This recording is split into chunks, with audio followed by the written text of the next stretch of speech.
What happens when pride, politics, and pure footballing genius collide on a single patch of grass?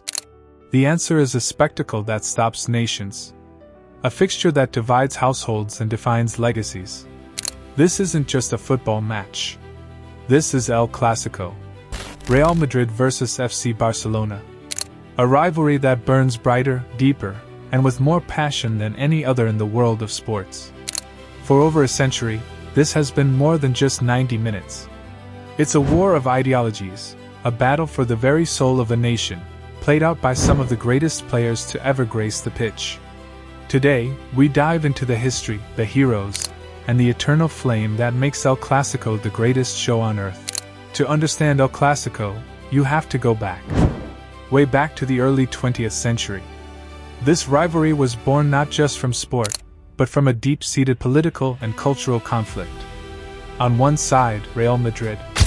Founded in 1902, they became the royal club, favored by the Spanish monarchy and the central government in Madrid. They represented the establishment, the unified Spain. On the other side, FC Barcelona. Founded in 1899, it became a symbol of Catalan identity, a bastion of pride and resistance for a region with its own distinct language, culture, and desires for autonomy. When General Francisco Franco's dictatorship took over Spain, he suppressed regional identities like Catalonia's. In this oppressive climate, Barcelona's Camp Nou became one of the few places where the Catalan language could be spoken freely and their flag could be flown. Beating Madrid wasn't just about points. It was a political statement, a victory for identity.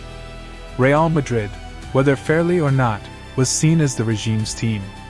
This historical context laid the foundation for a rivalry where every match is a battle for more than just bragging rights. It's a clash of two Spains. While the roots are political, the rivalry is legendary because of the players. For over a decade, from the mid-2000s to the late 2010s, we witnessed a footballing arms race unlike any other, centered on two of the greatest players of all time. The stage was set by Real Madrid's first Galactico era, signing global superstars like Zidane, Ronaldo Nazario, and David Beckham. But the modern era was defined by two men, Cristiano Ronaldo and Lionel Messi. When Cristiano Ronaldo arrived at Madrid in 2009, he declared his mission was to be the best. At Barcelona, a young Lionel Messi was already mesmerizing the world.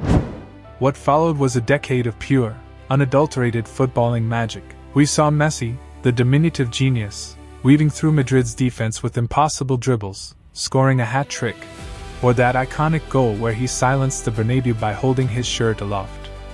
And we saw Ronaldo, the physical specimen, the ultimate goal-scoring machine, answering with powerful headers, thunderous strikes, and clutch penalties, celebrating with his iconic sub.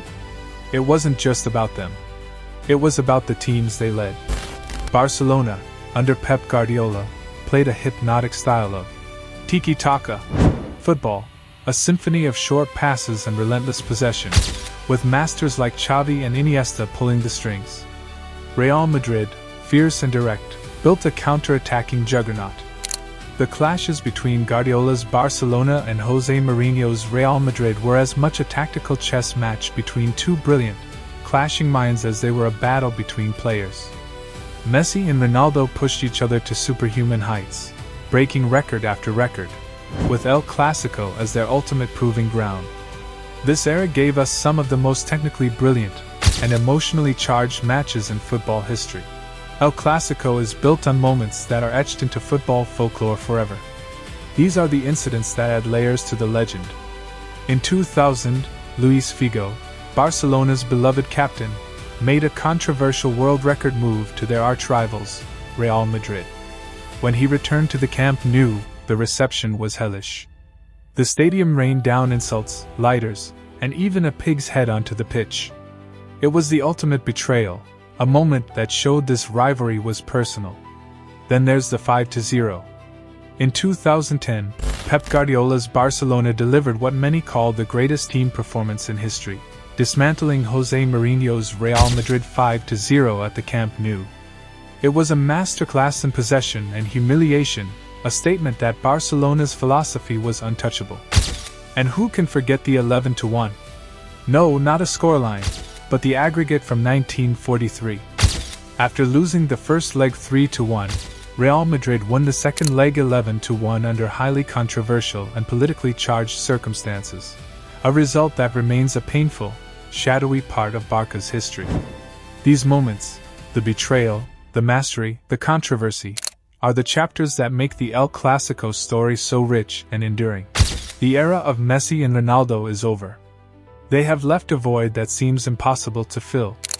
But El Clásico never dies, it simply evolves.